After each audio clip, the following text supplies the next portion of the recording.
Hello, I'm John Shepherd, and in this slightly different type of video I'm going to be talking to Jordan Harry, who's a triple jumper, and he's also an expert at teaching speed reading and ways to improve your memory.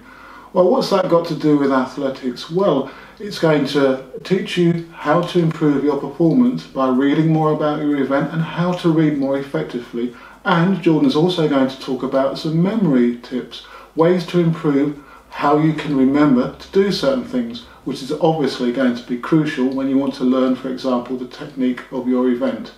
So let's hear from Jordan. Hey there everyone, my name's Jordan Harry. I'm the CEO of Study Fast, where I teach people to read faster and remember more. And I'm also a triple jumper. So when I'm not teaching people how to read faster, I jump into sand. So how does speed reading and memory training help with triple jump or athletics in general? Well, the first one is that by reading more about your event, you improve. It's that simple. And the way you can do this is by starting a tiny habit. Tiny habits are brilliant. This is simply saying to yourself, I'm going to read about my event, about my discipline for 2 minutes each day. Now, 2 minutes may not sound like a lot, but that is the science behind it. Because it's so small, you're more likely to do it. And what you'll find day by day, as you keep to this routine of reading for 2 minutes, some days you'll read longer than 2 minutes. And it's all about consistent, effective repetition. So by starting a tiny habit like that, you'll see large improvements. Now, not only creating a tiny habit, such as reading every day, memory. We all have forgotten our spikes, our spike bag, our tape measure, our lifting chalk. This is common, and the way you can make sure that you never forget something at home ever again is by putting things into the same place every single day. This comes down to having your wallet in your left pocket. It takes the whole process of memory out of the equation, knowing that if it's not in my left pocket, where the hell is it? It's the same with remembering your spikes, putting your spikes into a certain bag or in the boot of your car and leaving it there. So if you can't find your spikes, it's got to be in the boot of my car, and if it isn't, well, then you've got a headache. And finally, tell yourself a story. We used to do this when we were kids, and this is why kids rarely forget things. If you need to remember to do something when you get to the track or to the gym, create a story. So for example, I needed to remember to buy myself a new nightcap and to get a massage. So I remembered that when I got home, there was me outside my house on a massage bed with a nightcap on. Such a weird abstract image. I hope to never see myself topless in my short shorts with my nightcap on getting a massage outside my house at 9 p.m. But because it's so vivid and visual, our brain loves that and it hooks onto it. So then when we get to our house, we see that visual image and we're like, yes, I need to book myself a massage and buy myself a new cap. So that's how speed reading and memory training has helped me and can help you in your athletic pursuits. The next question John wanted me to ask was, how is triple jump going? Well, at present, my PB is 14 meters 51, I believe. Go check that on the Power 10. And this season, we'll be looking to go for that promised 15-meter land. On top of that, with triple jump, it's extremely impactful on the knees. If you speak to any triple jumper or long jumper or high jumper, you will find that we will have some sort of knee problems. So for me, this season, one of the main goals is looking after these knees, and touch wood, so far, that's the case.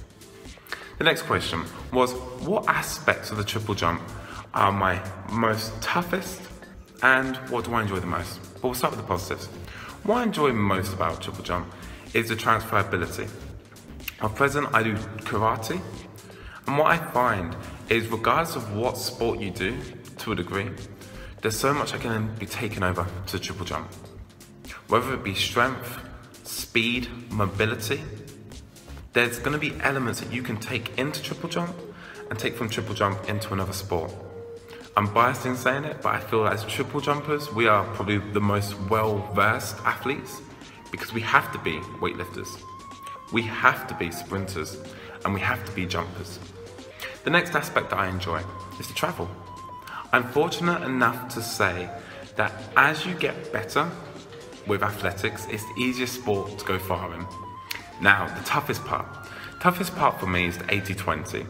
We spend 80% of our time training in triple jump and 20% competing.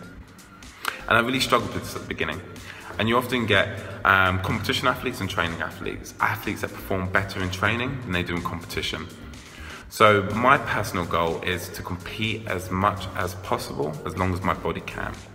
I know some athletes and coaches won't recommend that, but for me, I want to get so much from this sport.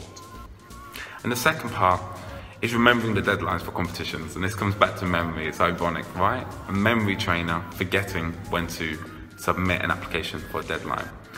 Athletics is a cruel world where if you hear about an event and it's a couple weeks away, and then you go to apply online, you've missed the deadline, they will do nothing for you. Doesn't matter if you're Greg Rutherford or if you're Jordan Harry, they just won't let you in.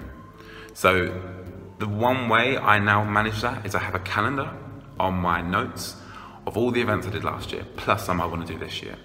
And I had the deadlines, so I'm well in advance with reminders of when to submit my applications. And the final question that John wanted me to answer was tips for aspiring jumpers. Well, the first one is don't let athletics or anything be your only identity. The fear with that is if you say, I'm an athlete, well, what happens is if you get injured, who are you? And this is common. I think we can all relate. When we get injured, we're known by our friends as Sam Anther, the triple jumper, or Jason, the pole vaulter. Problem with this is we have a social impression that we have to keep up, especially on social media. Hey, why haven't you posted any training videos? I need to post this gym session today, or else it didn't count. It's these little things that can cause us massive mental issues. So I encourage you to embrace your multi-dimensionality in the sense of you're not just an athlete. You can be so much more. You're a son, you're a husband, you're a martial artist, you're an artist. You need to look to embrace your other passions and your other hobbies. Because when you do come back to the track, you'll have a lot more energy. And this is great to switch on and off.